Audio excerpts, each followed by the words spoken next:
জান্নাতি থাকবে কমপক্ষে 32-30 বছরের যুবক। আপনার এলাকাতে সুবহানাল্লাহ আসেনি? 30-32 বছরের বয়স থাকবে। বয়স কোনোদিন কমবে না, কোনোদিন বাড়বে না। যদি হয় 30 তো এটা 31ও হবে না, 29ও হবে না। সুবহানাল্লাহ। যুবক ভাই 30-32 বছর থাকবে, বাড়বেও না, কমবেও না। প্রত্যেকটা মানুষের বডি হবে আদম নবীর মতো কমপক্ষে 60 হাত লম্বা। 60 হাত লম্বা বানাইব। শুধু এখানেই শেষ না, আল্লাহ বলেন প্রত্যেককে আমি এমন সুন্দর করে বানাইব, কারণ দুনিয়াতে সুন্দরের আফসোস আছে না নাই? কালো মানুষ সারাটা দিন চায় আয়নার সামনে খালি কেমনে সুন্দর হইতো, কথা হয় না? আর যে একবারে বেশি খালা রাগ করে আয়নার সামনেই জানা ইজা চেহারা দেখে কি দরকার। আর যেই লোকটা সুন্দর বারে বারে আয়নার সামনে গিয়া হয় মাশাল্লাহ, যে সুন্দর চেহারা যে কোনো মানুষ দেখলে আই লাভ ইউ হইব, আমার চেহারা খারাপ না, আছে না নাই? তাহলে কালো মানুষ সুন্দর হতে চায়, সুন্দর মানুষ কোনোদিন খালা হইতে চায় না, কথা হয় না দি? তাহলে বোঝা গেল কালো মানুষের আফসোসটা হলো সুন্দর হতে চায়। দুনিয়াতে সম্ভব, কথা কই না দি? ফাত্তর দা বসাইলে সুন্দর হইবনি। আল্লাহ বলেন সেই আফসোস আমি পুরা করব জান্নাতে। সুবহানাল্লাহ। প্রত্যেকটা জান্নাতি চেহারা হবে ইউসুফ আলাইহিস সালাতু ওয়াস সালামের মতো। আমরা সব আশা আল্লাহ জান্নাতে পূর্ণ করব। সুবহানাল্লাহ, সুবহানাল্লাহ। জান্নাতের ভিতরে যদি যৌবন কাল আল্লাহরে দিয়া দেন, আল্লাহ বলেন যুবক বানায় ঢুকাবো আর সুন্দর বানায় ঢুকাবো। বডি এখন তো মনে করেন বালা যদি কেউ বডি হয় এর সাথে কথা হইতে ডরি করে, ভয় লাগে, কারণ হ্যাঁ হতেন পরে ইতে করবো। আপনার বুঝাইতে চাই যে দুধ সিফাতা দৌড়ি লড়তাতে না। তো যার বডি নাই, আমার মতো বডি যাদের আছে, তা আমরা তো অসহায়। আফসুস কিন্তু ভিতরে আছে, কথা কই না দি? সবার আফসুস আছে যদি এর মতো এরকম একটা বডি হইতো। কিন্তু এই আশার জীবনে আল্লাহ পূরণ করব দুনিয়ায়, এটা পূরণ হবে জান্নাতে। সুবহানাল্লাহ কই না? প্রত্যেকের বডি হবে 60 হাত লম্বা। এই সময় আমরা যদি এমনি দেন তিটা বহুত পাহাড় হয়ে যাবো গা, কথা কই না দি? ফন্ড আত্ম নিম্নে বুকটা হইব না, বিশ্বাস হইতেছেন আপনারা? ফন্ড আত মিনিমাম বুকটা ফাঁস হবে। জান্নাতের ভিতরে আল্লাহ এরকম বডি বানাইবো, বিশ্বাস হয়নি? এইখানে শেষ নয় গো, এরপর আফসুস আছে।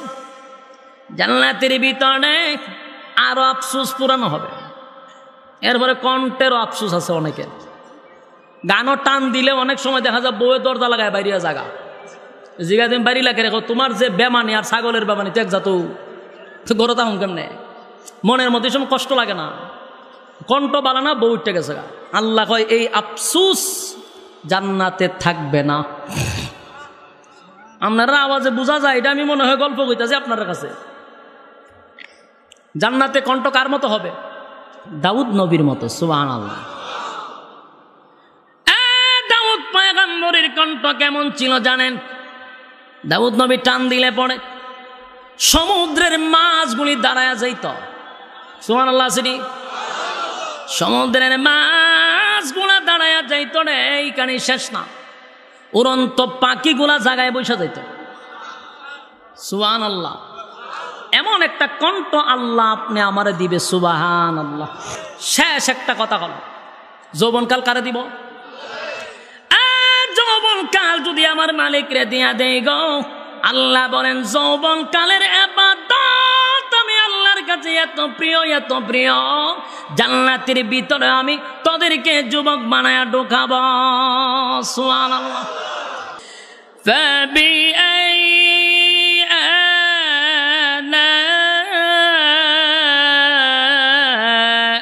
ربكما تكذبان।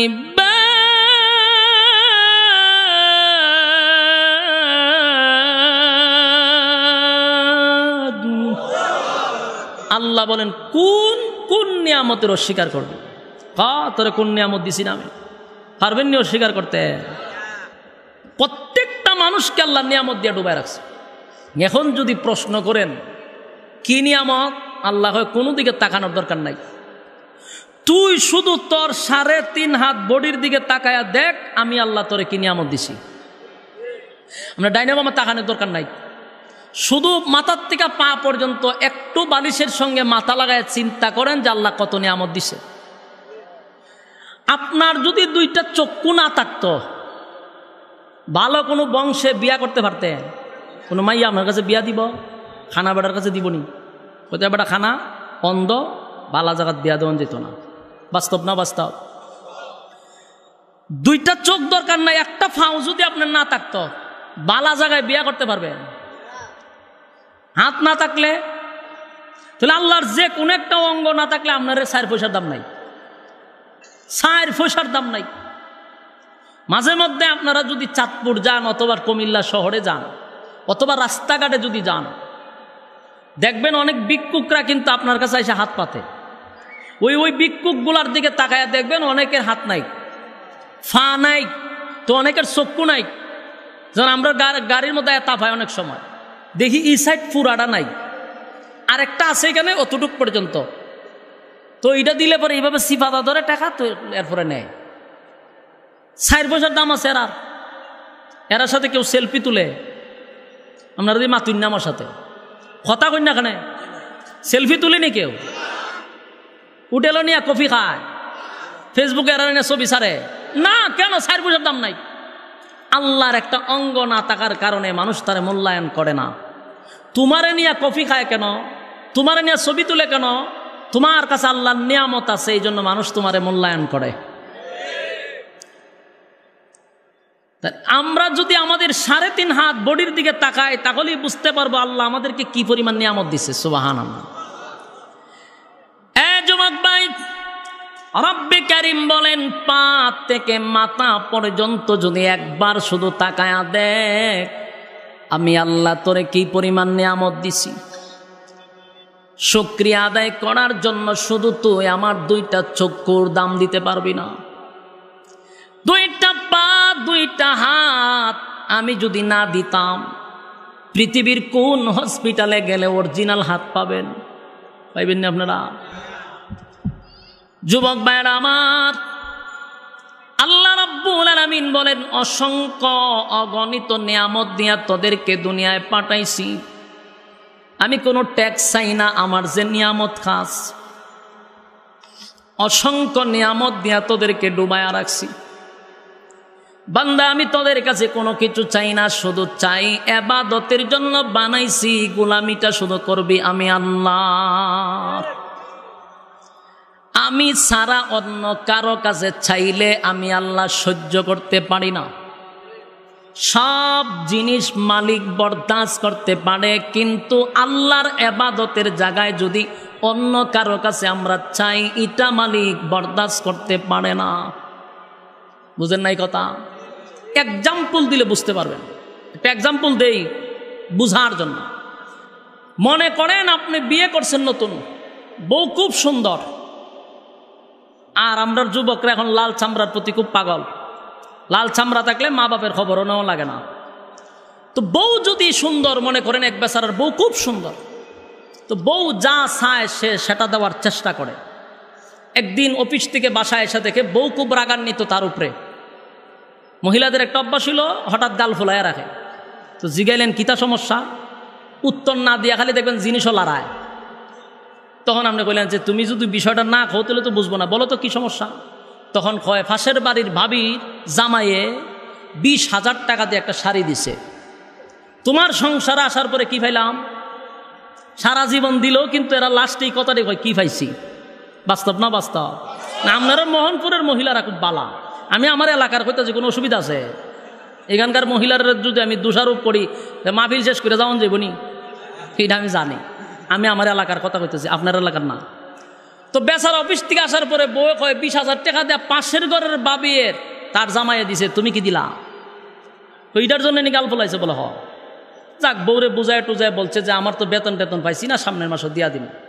বেচারা রেন টেন কইরা বউরে শাড়ি একটা দিছে, কারণ গাল ফোলাইয়া রাখছে। বউরে দিছে, বউ খুব খুশি। কিছুদিন পরে আবার আইসা দেখা, আবার যেই সেই কথা টথা কয় না, জিনিসপত্র খালি লড়ায়। সমস্যা কি? কথা টথা কয় না, খুব রাগ।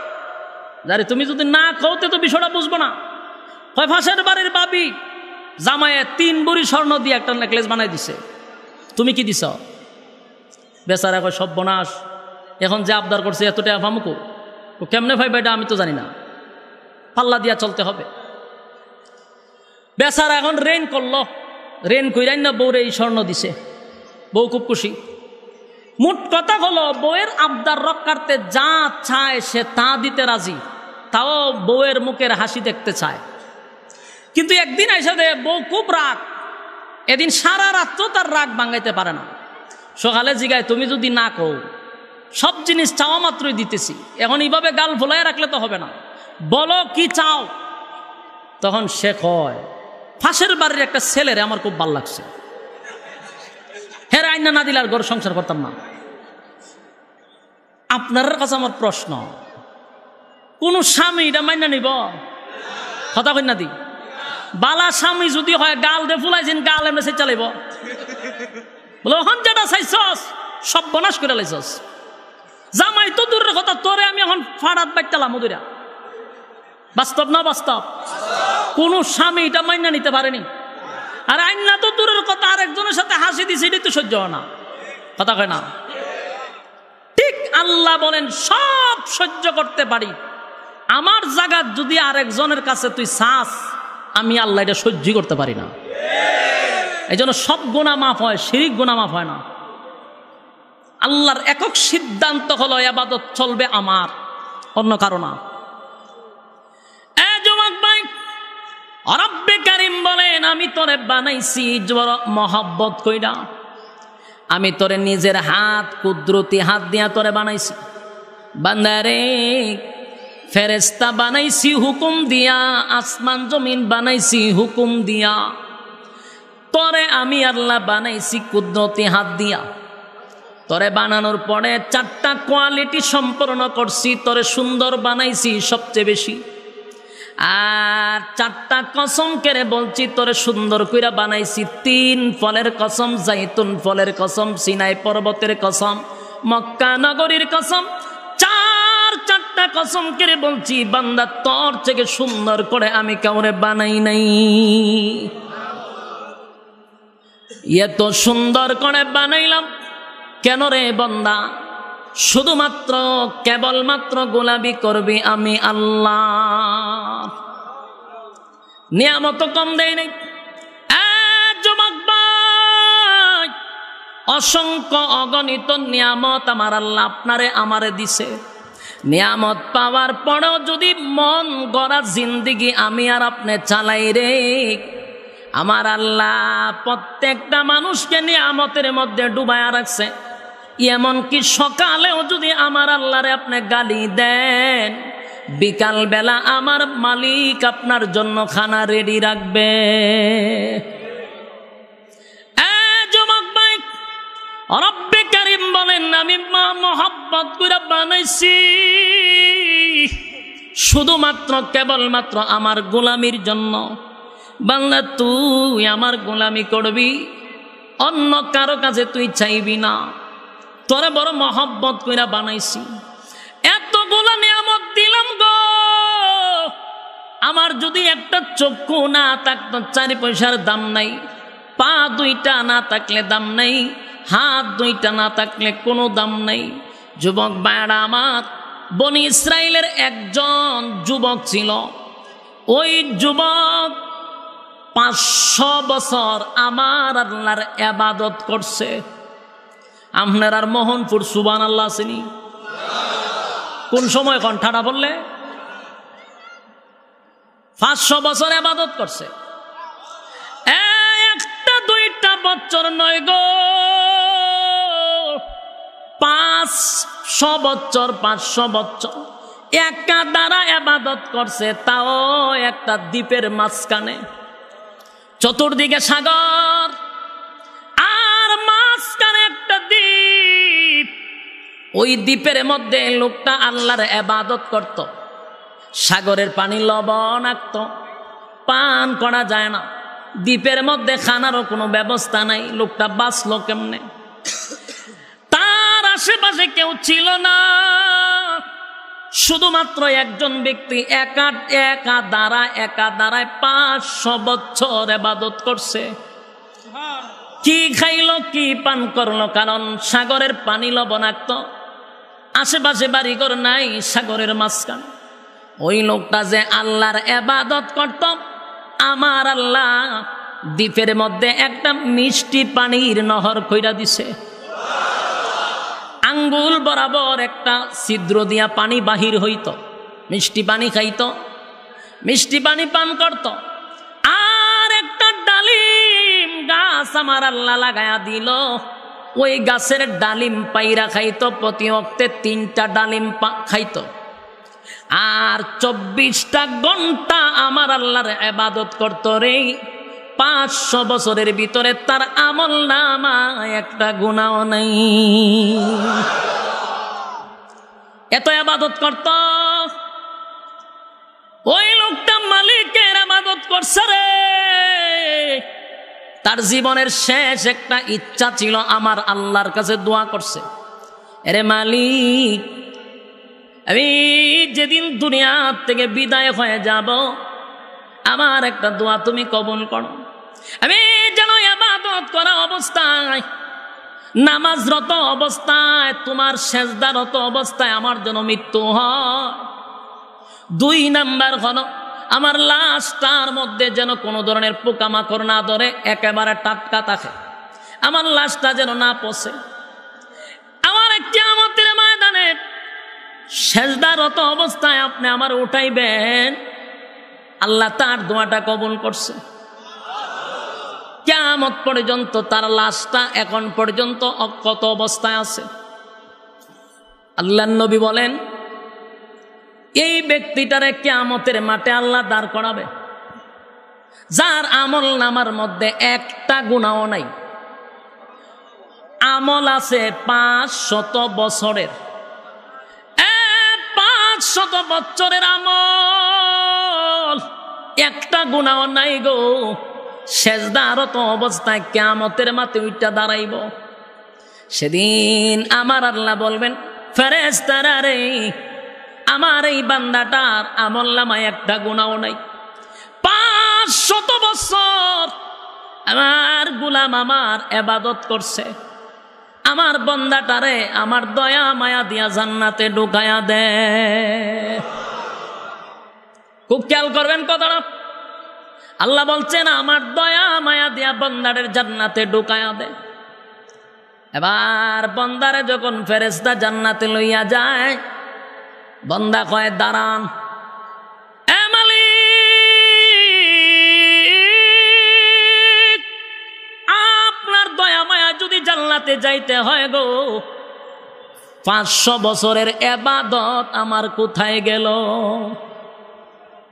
খুব মনে রাখেন কথা। আপনার দয়া মায়ায় যদি আমার জান্নাতে যেতে হয়, বলুন না আমার 500 বছরের ইবাদত গেল কোথায়?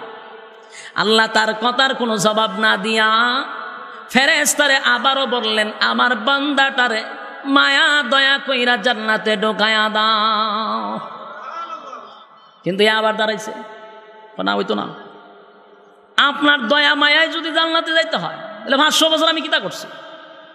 আমার আমল গেল কই? আল্লাহ কয়ে, রে দয়া মায়া কইরা দিছিলাম, ভাল লাগছে না, আয়গা না, তোর আমল না আমার মধ্যে কোনো গুনাহ নাই। 500 বছরের ইবাদত দিয়া যদি তুই জান্নাতে যাস, তোর দয়া মায়া কইরা জান্নাতে দিছিলাম, তোর ভাল লাগছে না, তাই 500 বছরের হিসাব দিই তোর। সে দয়া মায়া কইরা জান্নাতে পাঠাইছিল, এটা তো সুজা জান্নাত ছিল, কিন্তু এ যখন হিসাব চাইছে, এই বেজালও পড়ছি না। 500 বছরের হিসাব না হইব, এই বেজালটা কিন্তু সেটা কেনছে। আল্লাহ হয় সুবিচার মতে বিচার হবে, বিচার হবে সুবিচার। আল্লাহ হয় ইবাদত করছে কত বছর? বলে 500 বছর। 500 বছর যে তুমি ইবাদত করলা, আমি যে তোমারে 500 বছর ইবাদত করার সুযোগ দিলাম। 2 নাম্বার কথা হলো, 500 বছর যে তুমি ইবাদত করছো, আমি যে তোমারে আমার 2টা চক্ষু দিলাম, এই 2টা চক্ষু যদি মনে করো 500 বছরের ইবাদতের এই আমল দিয়া কি দুইটা চক্ষু কিনা সম্ভব? আল্লাহ কয় রে 500 বছরের ইবাদত দিয়া তুই দুইটা চক্ষু কিনতে পারবি? সুবিচার মতো তো কিনা যায় না। কে কয়? বনি ইসরায়েলের ব্যক্তি কয় সুবিচার মতে তো আল্লাহ 500 বছরের আমল দিয়েও চোখ পাওয়া যায় না। আল্লাহ হয়তো প্রথমেই তোর 500 বছর শেষ, এরপর আমি বাদ দিলাম। 2 নাম্বার কত হইল? তুই তো 500 বছর ইবাদত করলি, 500 বছরে কত লক্ষ ডালিম খাইছ হিসাব দে। তোরে যে দ্বীপের মধ্যে আমি মিষ্টি পানির ব্যবস্থা করে দিয়েছিলাম, 500 বছর মিষ্টি পানি খাইছ হিসাব দে। আমার হাত তো রইছু। এরপরে বান্দারা যখন ঠান্ডা লইয়া যায়, তাপের সুরে তার এমন পিপাসা লাগছে, পানির পিপাসায় তার জিহ্বা সব বেরিয়ে গেছে। এমন পিপাসা তার লাগলো, শেষে ফেরেশতারা কয় একটা গ্লাস পানি চাই। কয় পানি তো নাই, আমল দিয়া পানি নিতে হয়। কতে আমার আমল দিয়া দিলাম। কতটুকু আমল? বলে আমার অর্ধেক আমল, 250 বছরের আমল দিছি, একটু পানি দাও। 250 বছরের আমলে আধা গ্লাস পানি দেওয়া হয়েছে। পানি খাইছে কিন্তু তৃষ্ণা নিবারণ হয়েছে না। হলো পাগল পাগল হয়ে গেছে। আরো 250 বছরের ইবাদত দিলাম, ভাই আমার একটা গ্লাস পানি দাও, ঠান্ডা পানি, কলজাটা ঠান্ডা করি। আরো 1 গ্লাস পানি দেওয়ার পরে তার 500 বছরের ইবাদত শেষ নি। জান্নাতে যাইব কিতা দিয়া? এখন আল্লাহ কয় আরে দইরা এখন জাহান্নাম লইয়া যা জাহান্নাম। এখন জাহান্নামের নেয় আরে শিক্ষার দেয়, জাহান্নামে যায় আর জোরে জোরে শিক্ষার দেয়। আল্লাহ সুবিচারের দরকার নাই, সুবিচারের আপনার দয়া দিয়ে জান্নাতে বাড়াই দেন। ওহন লাইন নাই সুৎকেরে, এখন কয় সুবিচারের কোনো দরকার নাই, আপনার দয়া মায়া করি আমার জান্নাত দেন। যুবক ভাইয়ারা আমার, কিয়ামতের ময়দানে কারো আমল দিয়ে কিন্তু জান্নাতে যাওয়া যাবে না। আল্লাহর অসংখ্য গলিত নিয়ামতের শুকরিয়া আদায় আমরা করতে পারবো না। ওই ব্যক্তিরা তখন আল্লাহর দয়া মায়ায় তারে জান্নাত দিয়া দিবে। সুবহানাল্লাহ। কারণ কিয়ামতের মাঠটা বড় ভয়ঙ্কর। আল্লাহর নবী নিজে কয় যে আমার কাছে যদি আল্লাহ হিসাব চাইতো, হিসাব দেওয়ার মতো যোগ্যতা আমি নবীরও নাই। আপনারা আওয়াজে বোঝা যায় খুব কষ্ট পাইছেন কথাটা। কোন আল্লাহর নবীর কাছে কি আল্লাহ হিসাব চাইব? কখনো চাবে না। কিন্তু নবী বুঝাইতে গিয়া বলছেন যদি আমার কাছেও হিসাবটা চায়, দেওয়ার মতো যোগ্যতা নেই। তাহলে যারাই জান্নাতে যাবে কার দয়ায়? এখন আপনারা যদি গন্তিলার ইবাদত করে কিতা করতাম? প্রশ্ন আসতে পারে, দয়া মায়া যদি জান্নাত দিতে ইবাদত করে কি করো? ইটার একটা উত্তর হইল, বাংলাদেশ সরকার বলছে আগামী দিনে আমি সরকারি চাকরি দিব এলাকার সবাইকে, এলাকার সবাই সরকারি চাকরি দিব আগামী 1 বছর পরে। মানে এই কথা অ্যালাউন্স শোনার পরে মোহনপুরের যা আসিফ সব গিয়া লাইনও দাঁড়াইছে। তখন ইন্টারভিউ নেওয়ার সময় জিজ্ঞাসা আপনি কতটুকু লেয়াবর আছেন? বলে বেটা লেয়াবর করতাম করে, সরকারে কইছে সবাই চাকরি দিব, আমি তো ঠেলা গাড়ি চালাই, চাকরি তো দিব সরকারে কইছে। সরকারে কইছে চাকরি দিব, ওখান কি আপনি লেহাপড়া ছাড়া দিব? কথা কই না দি? সরকার বলছে কোনো ঘুষ দিব না, দয়া মায়া কইরা তোমরা চাকরি দিব, যারা আসো সব আসো। এই কথার মানেটা হয় না যে আপনি লেখাপড়া ছাড়াই লাইনও দাঁড়াইবেন। কথা বলেন। আল্লাহ বলছেন দয়া মায়া করে জান্নাত দিব, এর মানে এটা নয় যে হারা জীবন গাঞ্জা খামো, হারা জীবন আর্জেন্টিনার আর ফুটবল দেখুন, আর সুদে ঘুষে রাতের খাম দিনের খাম সব করুম, লাইনও গিয়ে দাঁড়াবো, আল্লাহ দয়া মায়া কইরা জান্নাতও দিব। বিষয়টা কিরকম? যুবক ভাইরা আমার, আল্লাহ রাব্বুল আলামিন দয়া মায়া কইরা জান্নাত দিবে, এটাই সত্য। কিন্তু ইবাদত আছে না নাই?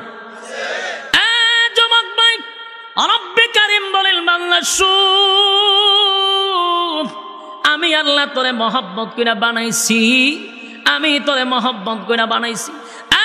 জাহান্নামের আগুনে জ্বালানোর জন্য বানাই নাই রে, জাহান্নাম আমি আগুনে জ্বালানোর জন্য বানাই নাই। আমি আল্লাহ জাহান্নাম বানাইছি 7টা, জান্নাত বানাইছি 8টা। জান্নাত কয়টা? 8টা। জাহান্নাম, আল্লাহর যদি জাহান্নামের দেওয়ারই নিয়ত থাকতো তাহলে জাহান্নাম বানাইতো 8টা, জান্নাত বানাইতো 7টা। মালিক তো জাহান্নাম বানাইছে 7টা আর জান্নাত বানাইছে 8টা। উদ্দেশ্য হলো বান্দা বান্দিকে জাহান্নামে দেওয়ার জন্য নয় গো, জান্নাত দেওয়ার জন্য। কিন্তু বান্দাগুলি আমার মালিকের হুকুম না মাইনা মন গড়া জিন্দেগি চালায়। আমার আল্লাহ বলেন একটা উসিলাও বান্দার কাছে পাওয়া যায় না রে, বান্দারে দে আমি জান্নাত দিব। আজকে যারা মোহনপুরের মাঠে আসছেন আরামের ঘুমটা হারাম কইরা নরমাল বিছানায় যারা বসছেন, আল্লাহ হয়তোবা এটাকে উসিলা করে কিয়ামতের ময়দানে জান্নাতের ফয়সালা করে দিতে পারে। সুবহানাল্লাহ। যুবক ভাইরা আমার, প্রত্যেকটা মানুষকে কিয়ামতের মাঠে আবার পুনরায় দাঁড়াইতে হবে, বিশ্বাস হয়। দুনিয়ায় আকাম কুকাম, দিনের কাম রাত্রের কাম, যত কাম করছেন এটির হিসাব কিন্তু পাই পাই করে দিতে হবে। কথা কই না? আর্জেন্টিনার জন্য, ব্রাজিলের জন্য সারা রাত ঘুমান না, এমনি হইলে জিন্দিগিতে ফজরের সময় উঠেন না। এখন দেখা যায় সারা রাত বইয়া বইয়া আর্জেন্টিনার আর ব্রাজিল দেখে, এমনি হইলে না তোর ঘুম ছাড়ে না। কিয়ামতের মাঠে যখন আল্লাহ দাঁড় করাবে তখন কিন্তু সেদিন আল্লাহ বলবে এই নাফরমানগুলারে জাহান্নামে নিয়ে ঢোকা, কারণ সময় দিছিলাম আমি, সময়ের মালিক ছিলাম আমি, বান্দারে সময় দিছিলাম আমি। ওয়াল আস, সময়ের কসম করছে আমার আল্লাহ। আল্লাহ বলেন নাফরমানরে যদি বলা হইতো নামাজের কথা, মাহফিলের কথা, উত্তর দিত আমার সময় নাই। কিন্তু দেখা যায় ব্রাজিলের খেলা দেখার সময় আছে, আর্জেন্টিনারের খেলা দেখার সময় আছে, বিপিএল আইপিএল দেখার সময় আছে, বন্ধু বান্ধব নিয়ে আড্ডা মারার সময় আছে, চাকরি ব্যবসা করার সময় আছে, সব সেক্টরে বন্দার সময় আছে গো। সময় নাই শুধু আমি আল্লাহর বেলা।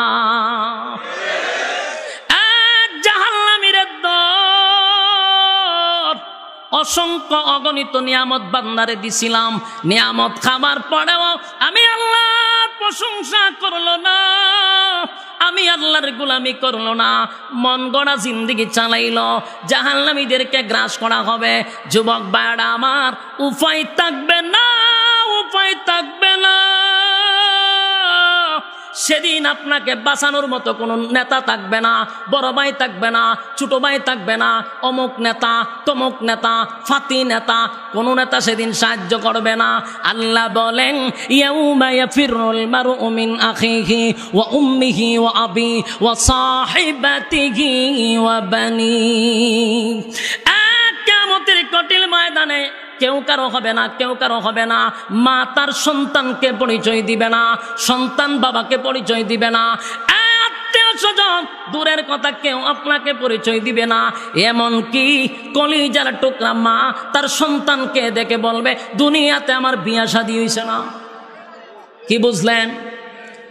মা যদি সন্তানকে পরিচয় না দেয় গো, আপনার মুডাফ হিসাবে দিব, চিকন হিসাবে, জোড়া ল্যাংটায় না। কিয়ামতের কঠিন ময়দানে আল্লাহর রাসূল বলেন মা তার সন্তানকে অস্বীকার করবে, বাবা তার সন্তানকে অস্বীকার করবে, সেখানে ফির ফকিরের কোনো প্রশ্নই আসে না। যুবক ভাইরা আমার, সেদিন যদি কেউ সুপারিশ করে গো, একমাত্র তোমার আর আমার নবী, নবী মুহাম্মাদুর রাসূলুল্লাহ সাল্লাল্লাহু আলাইহি ওয়াসাল্লাম। কিয়ামতের মাঠে যদি সুপারিশ কেউ করে, আল্লাহর নবী সুপারিশ করবে। কিন্তু সেদিনও কিছু মানুষের জন্য সুপারিশ করতে নবী যাবে, কিন্তু মাঝখানে পর্দা পড়ে যাবে। সুপারিশ করার মাত্রই মাঝখানে পর্দা পড়ে যাবে। আল্লাহর নবী চিৎকার দিয়া বলবে মালিক,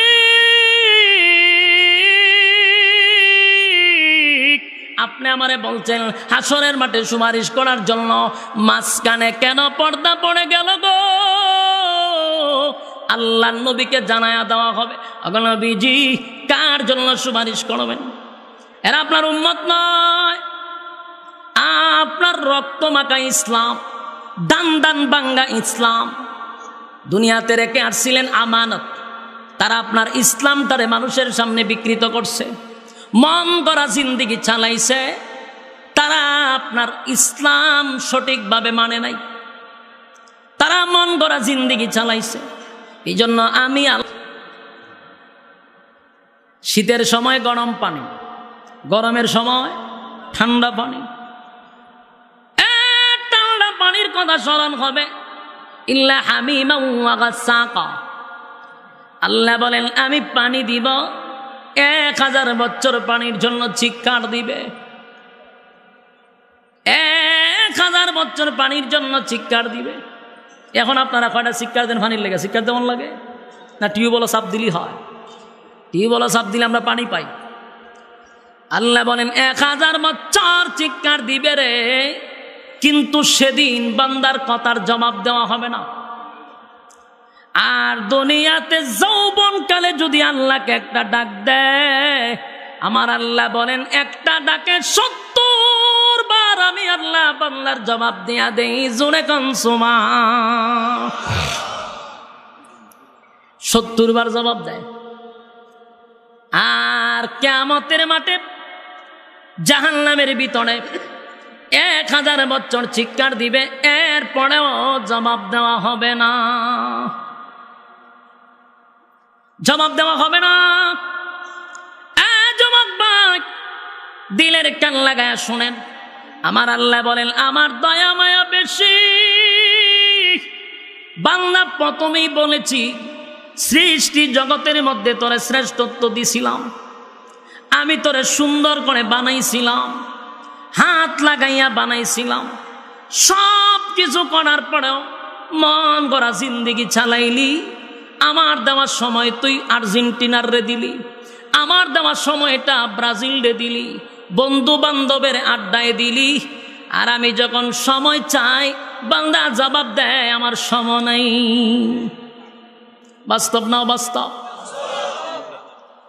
আল্লাহ বলেন এখন দে, আমার না নিয়ামত খাইলি, আমি না তোরে নিয়ামত দিলাম, আমার তো দিলি না। আমার দেয়া নিয়ামত পাওয়ার পরে আমারে দিলি না। জাহান্নামের ভিতরে যখন ফালানো হবে, 1000 বছর চিৎকার দিবে শুধু পানির জন্য। আল্লাহ জবাব দিবে নাফরমানরা কি চায়?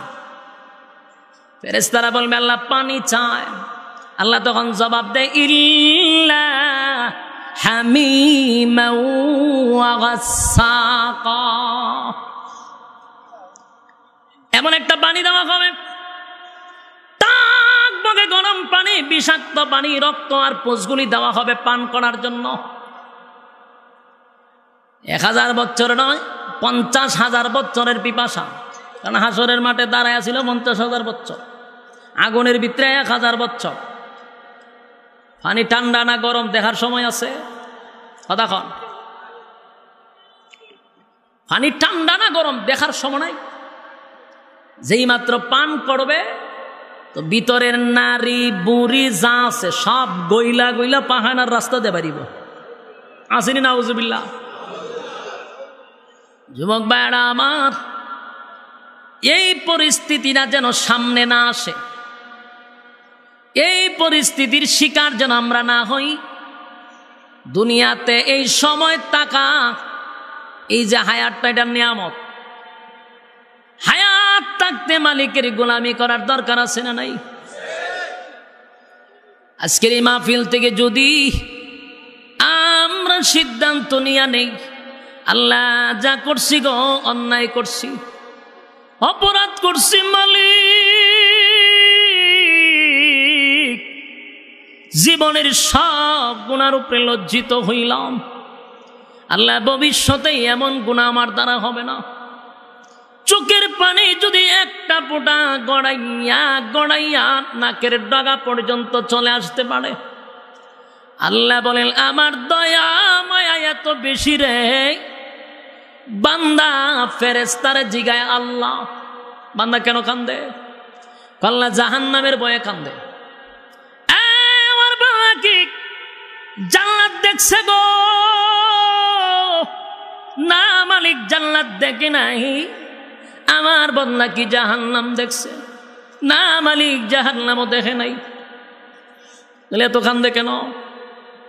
উলামায়ে কেরামদের বয়ান শুনিয়া জাহান্নামের ভয়ে, জান্নাতের আশায় তারা কান্দে। আল্লাহ বলেন, ওয়াদা দিলাম সাক্ষী থাক, ওয়াদা দিলাম আমি আমার বান্দার গুনাহ সব মাফ করে দিলাম। এখানে শেষ নয়, আল্লাহ বলেন পাহাড় পরিমাণ গুনাহ,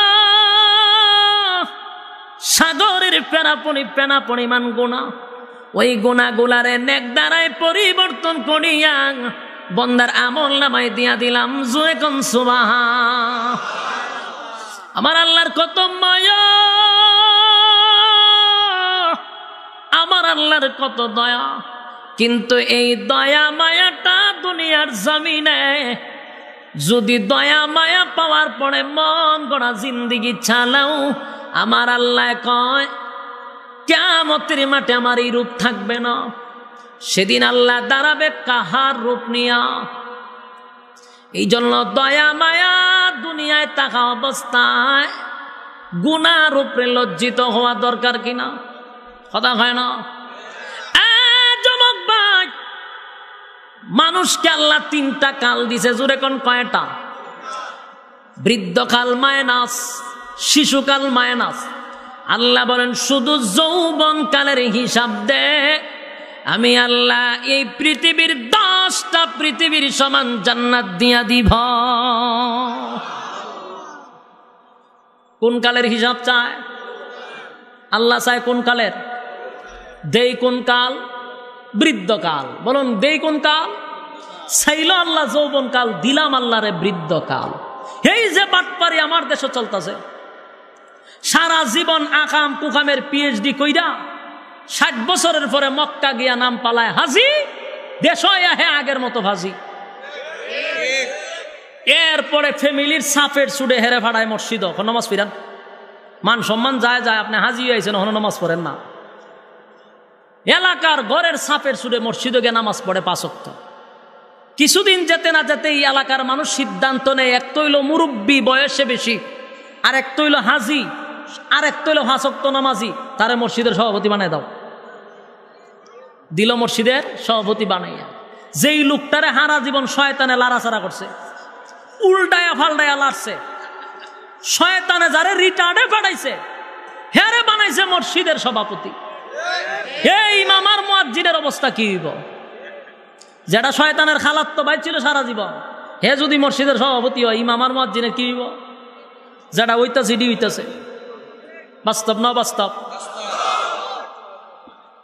হারে 3 দিন হইল না, হে মসজিদের সভাপতি যে 5 ওয়াক্ত নামাজ পড়ে, ইমাম সাহেব রেগে জারি মারে, মুয়াজ্জিনরে জারি মারে।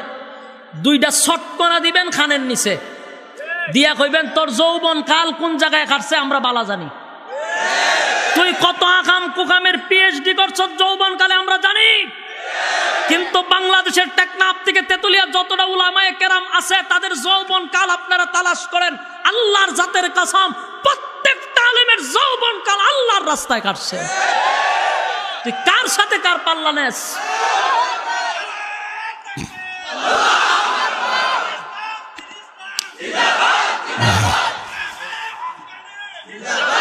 সম্মানিত সুধী, আমি আপনার বাস্তব কথা বললাম। আমার কথাটা শোনার পরে আবার বালিশের সঙ্গে মাথা লাগায় চিন্তা করবেন। যতটা মসজিদের ইমাম আছে, যতটা মাদ্রাসার শিক্ষক আছে, বলুন আমাদের যৌবন কাল কি ক্লাবে কাটছে না সারা জীবনে এই লাইনে? জন্মের পর থেকে আমরা দাড়িতে হাত দিয়া দেখি নাই, আর তুই সারা জীবন সপ্পা ইচ্ছা মতে বার্নিশ করছস। তোর গালে বার্নিশ করছে, যেইভাবে খাড়ের মধ্যে করে এইভাবে তোর বার্নিশ করছে। আর বুড়া খালা এসে এখন তুই 22 লম্বা দাড়ি রাখছস, নাম পালাইছ হাজি। তুই যে কত নম্বরের হাজি এটা আমরা জানি। এই অতিভক্তি দেখানো হয় কোন কালে? বৃদ্ধকালে। কোন কালে? আর আল্লাহ কইছে কোন খাল দেওয়ার কথা? যৌবন কাল। যৌবন কাল দেয় আখামে আর কুখামে। আমার আশ্চর্য লাগে, আল্লাহ কয় যৌবন কাল দেয়, হে দেয় আল্লাহরে বৃদ্ধকাল। এই বৃদ্ধকাল দে তুই আল্লাহরে দেশ, কি বইলা দেয় শুনেন, এখন তৌবা শুনেন। হয় আর জীবনে কোনোদিন সুদ খাইতাম না, ঘুষ খাইতাম না, তৌবা করতাম যে তৌবা। আর জীবনে কোনোদিন মানুষের উপরে জুলুম করতাম না, আর কোনোদিন বেগানা নারীর দিকে তাকাইতাম না, সেপ পালাই দিছি। এ তৌবা করে কয় বছরের মাথায়? 60 বছরের পরে তৌবা করে। জুলুম করতো না, সুদ খাইতো না, ঘুষ খাইতো না, বেগানা নারীর দিকে তাকাইতো না। আমার মাঝে মধ্যে এমন হাসি উঠে, আর মাঝে মধ্যে মনে হয় দুই একটা চটকনা মাইরা দেই।